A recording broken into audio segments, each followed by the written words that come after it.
Lawmakers return to the state capitol next week to work on that budget due June 30th. While revenues are up and the rainy day fund is robust, the state's top fiscal analyst says there's reason for concern. Dennis Owens is here now to explain. Good afternoon, Dennis. Good afternoon to you, James. There's always concern, isn't there? Yes. Well, the Independent Fiscal Office is exactly what the name implies. They crunch numbers and provide data to lawmakers without partisan spin.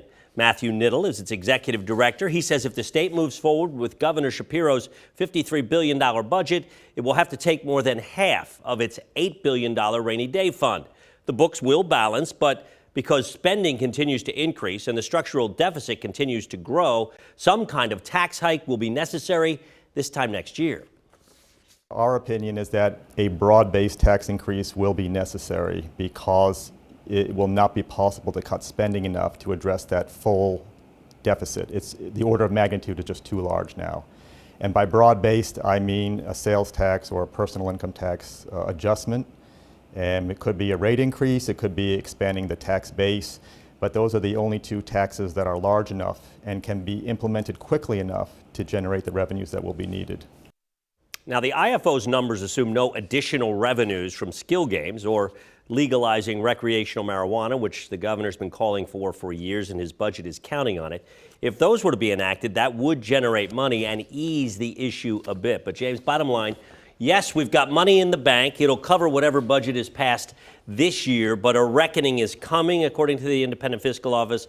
Niddle says the economy, here's the bottom line, the economy's actually been pretty good, growing at a clip of 3% a year. The problem, he says, is state spending is growing at 6% a year, twice the growth. And that arithmetic those numbers don't add up. Nope.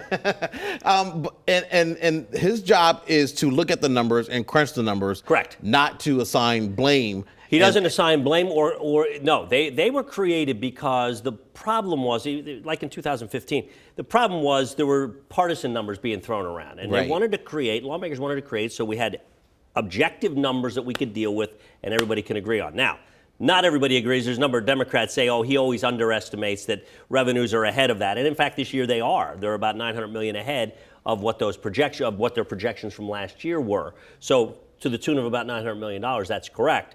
But for the most part, the IFO argues, if you take a look at our track record, it is about right on, especially when it comes to deficits and how big deficits are. But they're supposed to be nonpartisan, just here's the numbers, and they don't make decisions or implement anything. That's the job of lawmakers. Gotcha. And those lawmakers will do it. They're going to be in town Monday, and then the budget's due the end of the month. Absolutely. And I know you'll be watching that, too. We will. All right, Dennis, thank you very much. Really appreciate it. Hi, I'm Eric Finkenbinder from ABC 27. We're excited to announce the new ABC 27 News Plus app. Live stream newscasts or watch content on demand. This is different than the ABC 27 app on your smartphone. You can check this out at home, and it's very easy to use. With a Fire Stick, go to the homepage, scroll down to search. From there, enter ABC 27. Move over to the apps, and there we are. Click the icon and install. It's just that easy.